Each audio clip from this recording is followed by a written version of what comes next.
اکثر دیکھنے میں آتا ہے کہ جب کسی بھی شعبے میں، چاہے وہ ادب کی دنیا ہو، موسیقی ہو یا ہماری زندگی کا کوئی اور حصہ ہو، بالکل۔ ایک ہی جیسا کام بار بار دہرایا جانے لگتا ہے۔ عام ایک ٹرینڈ چل پڑتا ہے اور پھر ہر کوئی اسی کی نقل کرنے لگتا ہے۔ تو ایسے میں اپنی ایک الگ اور سچی پہچان بنانا کتنا مشکل کام ہے۔ یہ تو ہے، اصل میں یہ سب سے بڑا چیلنج ہوتا ہے کسی بھی فنکار کے لیے۔ ہاں، اور آج کے اس گہرے مطالعے میں ہم اسی سوال کی تہہ تک جانے کی کوشش کریں گے۔ آج ہمارے پاس جو مواد ہے وہ مطلب اردو کے انتہائی معتبر اور مایہ ناز نقاد جناب فضل تابش صاحب کا لکھا ہوا ایک بے حد اہم مضمون ہے۔ جی، فضل تابش صاحب کا مضمون جو انہوں نے 1988 میں لکھا تھا۔ بالکل، 1988 میں۔ اور یہ مضمون انہوں نے ایک ابھرتے ہوئے شاعر خالد غنی کی شاعری پر تحریر کیا تھا، جب ان کی پہلی شاعری کی کتاب کیوں پبلش ہوئی تھی۔ اور دیکھیں، اس وقت فضل تابش اردو جبت کے ایک بہت ہی بڑے مقام پر تھے۔ ان کی بات کا ایک وزن تھا، یعنی ان کی پیشگوئی کی ایک اہمیت تھی۔ اور آج جب ہم 2026 میں بیٹھ کر خالد غنی کی شاعری پر بات کر رہے ہیں تو ہم دیکھ سکتے ہیں کہ خالد غنی نے اپنا ایک الگ مقام بنا کر فضل صاحب کی اس پیشگوئی کو بالکل سچ ثابت کر دیا ہے۔ سچ ثابت کیا ہے۔ اور آج کا ہمارا مقصد صرف اس ادبی جائزے کو پڑھنا نہیں ہے، بلکہ یہ سمجھنا ہے کہ فضل تابش جیسے گہری نظر رکھنے والے مفکر نے خالد غنی کی شاعری میں ایسی کون سی خاص بات دیکھی تھی جس نے انہیں اس بھیڑ سے بالکل الگ کر دیا۔ اور اس میں ایک بہت دلچسپ پہلو یہ بھی ہے کہ یہ تحریر صرف شاعری تک محدود نہیں ہے۔ یہ دراصل ایک فنکار کے ذاتی حالات، اس کے معاشرے کی تلخیوں اور اس کے فن کے درمیان جو ایک گہرا رشتہ ہوتا ہے نا، اس کو سمجھنے کا ذریعہ ہے۔ صحیح۔ کیونکہ ہم اکثر سوچتے ہیں کہ فنکار شعوری طور پر کچھ تخلیق کرتا ہے، لیکن فضل تابش ہمیں بتاتے ہیں کہ سچا فن ہمیشہ حالات کی کوکھ سے جنم لیتا ہے۔ ہاں، حالات سے جنم لیتا ہے۔ اور آگے بڑھنے سے پہلے ایک اور اہم بات جو ہمیں خالد غنی کے بارے میں معلوم ہوئی ہے وہ بھی بتاتا چلوں۔ انہوں نے صرف اردو میں ہی نہیں بلکہ دوسرے مضامین میں بھی ماسٹر آف آرٹس کیا ہوا ہے۔ جی، 2-3 قسم کے ایم اے کیے ہوئے انہوں نے۔ اور آج کل کی اگر بات کریں تو بھوپال ریاست کی ہسٹری پر خالد غنی کا بہت اہم علم ہے، اور سوشل میڈیا پر آج کل ان کی ویڈیوز کافی وائرل بھی ہو رہے ہیں۔ بالکل، آج کل لوگوں نے بہت سن رہے، تو مطلب ان کا جو علم کا دائرہ ہے وہ صرف شاعری تک محدود نہیں رہا۔ تو اس سفر کی شروعات فضل تابش کے ایک بہت ہی دلچسپ مشاہدے سے ہوتی ہے۔ وہ لکھتے ہیں کہ اس وقت تک یعنی 1988 تک نئی شاعری کا دور خود کئی دہائیاں پرانا ہو چکا تھا۔ یہ بہت اہم پوائنٹ ہے۔ ہم اس بات کو تھوڑا کھولتے ہیں۔ نئی شاعری جس کا مقصد ہی پرانی روایتوں سے بغاوت کرنا تھا، وہ وقت گزرنے کے ساتھ ساتھ خود ایک روایت بن چکی تھی۔ اصل میں ہوتا یہی ہے، یہ انسانی نفسیات کا ایک پرانا کھیل ہے۔ ہاں، جب بھی کوئی نیا رجحان، چاہے وہ ادب میں ہو یا کسی اور چیز میں، مقبول ہو جاتا ہے تو وہ خود ایک اصول بن جاتا ہے، یعنی ایک سانچہ تیار ہو جاتا ہے۔ بالکل سانچہ۔ جو چیز شروع میں بغاوت لگتی ہے وہی کچھ عرصے بعد ایک محفوظ پناہگاہ بن جاتی ہے۔ اب ایسے وقت میں جب کوئی نیا فنکار میدان میں آتا ہے تو اس کے سامنے دو راستے ہوتے ہیں۔ یا تو وہ لکیر کا فقیر بن جائے، جی، بھیڑ کا حصہ بن جائیں جس میں قبولیت تو مل جائے گی لیکن انزیادیت مر جائے گی، اور دوسرا راستہ اپنا نیا راستہ تراشنا۔ اور یہ دوسرا راستہ بے حد کٹھن ہوتا ہے کیونکہ لوگ آسانی سے نئے پن کو قبول نہیں کرتے۔ اور یہی وہ مقام ہے جہاں خالد غنی کی شاعری منظر عام پر آتی ہے۔ فضل تابش نے ایک کمال کی تشبیہ دی ہے یہاں، تازہ ہوا کا جھونکا۔ ہاں، وہ کہتے ہیں کہ جب خالد غنی اس روایتی فضا سے باہر نکلنے کی کوشش کرتے ہیں تو پڑھنے والے کو ایسا لگتا ہے جیسے گھٹن کے موسم میں اچانک کوئی تازہ ہوا کا جھونکا آ گیا ہو۔ اور دیکھیں، یہ جو تازہ ہوا کا جھونکا والی تشبیہ ہے نا، یہ محض لفظوں کا کھیل نہیں ہے۔ تو پھر کیا ہے؟ مطلب اس کا اشارہ اس طرف ہے کہ خالد غنی نے کوئی مصنوعی نیا پن پیدا کرنے کی کوشش نہیں کی۔ جب لوگ جان بوجھ کر صرف مختلف نظر آنے کے لیے کچھ نیا کرتے ہیں تو اس میں بناوٹ ہوتی ہے، نیچرل نہیں لگتا وہ۔ ہاں، خالد غنی کا نیا پن ان کی سچائی میں چھپا ہے۔ انہوں نے اندھی تقلید نہیں کی بلکہ اپنے تجربات اور حالات کو ایمانداری سے کاغذ پر اتارا۔ یہی ایمانداری قاری کو وہ تازگی دیتی ہے۔ ایمانداری اور سچائی کی بات سے مجھے وہ پوائنٹ یاد آ گیا جو مضمون میں ان کی شخصیت کے حوالے سے ہے۔ ہم لوگ عام طور پر سوچتے ہیں کہ شاعر لوگ کسی اور ہی دنیا کی مخلوق ہوتے ہیں، خیالوں کی دنیا میں۔ ہاں، لیکن یہاں معاملہ مختلف ہے۔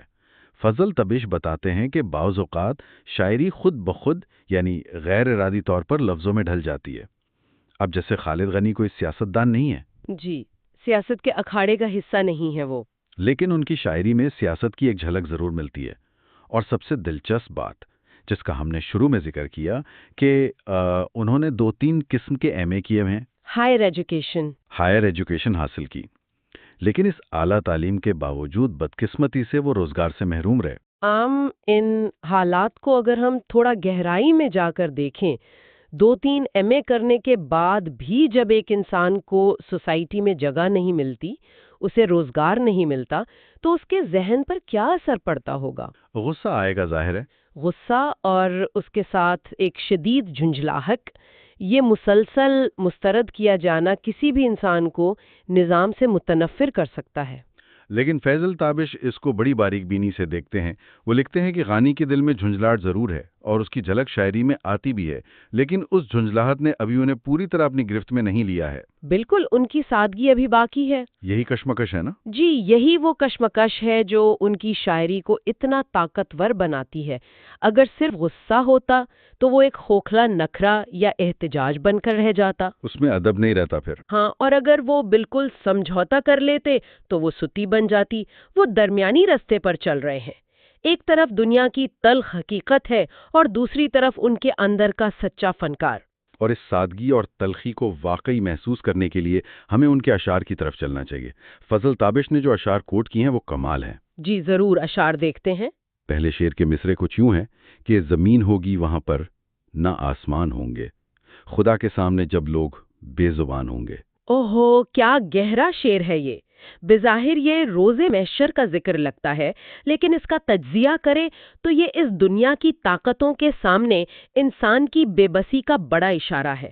بالکل۔ زمین و آسمان کا نہ ہونا ان سب مادی سہولتوں اور وسائل کے ختم ہونے کی علامت ہے جن پر یہاں مغرور لوگوں کو ناز ہوتا ہے۔ اور پھر خدا کے سامنے بے زبان ہونا۔ بے زبان ہونا، یہ لفظ بڑا اہم ہے یہاں۔ جی، اس دنیا میں جس کے پاس پیسہ ہے یا عہدہ ہے، اس کے پاس زبان ہے، وہ اپنی بات منوا لیتا ہے، لیکن جب سب سے بڑی طاقت کے سامنے پیشی ہوگی تو سب برابر ہوں گے۔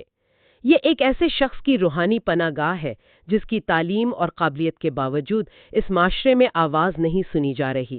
واقعی رونگٹے کھڑے کرنے والا پہلو ہے۔ اور دیکھیں، اس سے اگلے شعر میں جذبہ ایک دم بدل جاتا ہے۔ وہ کہتے ہیں، میری پناہ کی ٹھنڈک تجھے چھپا لے گی، تیرے وجود سے جب لوگ بدگمان ہوں گے۔ یہ شعر میری نظر میں بہت بڑی انسانیت کا ثبوت ہے۔ ایک ایسا انسان جس کے پاس خود روزگار نہیں، مادی پناہ نہیں، وہ کسی دوسرے کو پناہ کی ٹھنڈک دینے کی بات کر رہا ہے۔ یہی تو وہ سادگی ہے جس کا تابش صاحب ذکر کر رہے تھے۔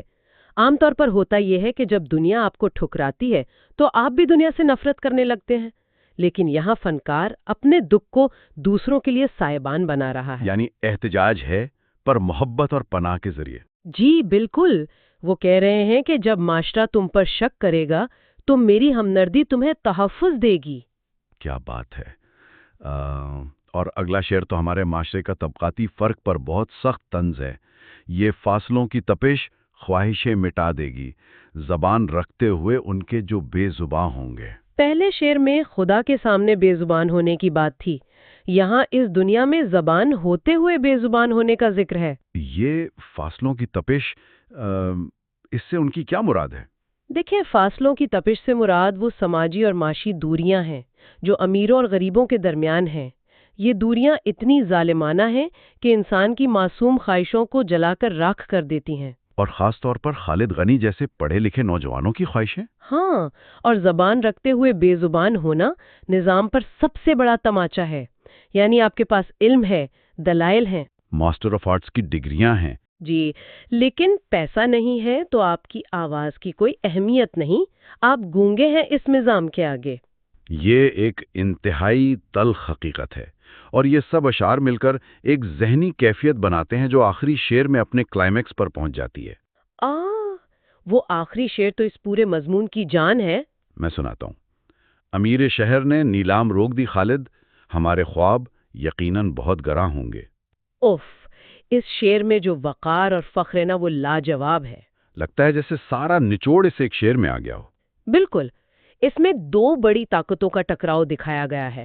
ایک طرف امیر شہر ہے جو وقت کے حکمرانوں اور مادی طاقت کی علامت ہے، دوسری طرف شاعر کے خواب ہیں، اس کے اصول ہیں۔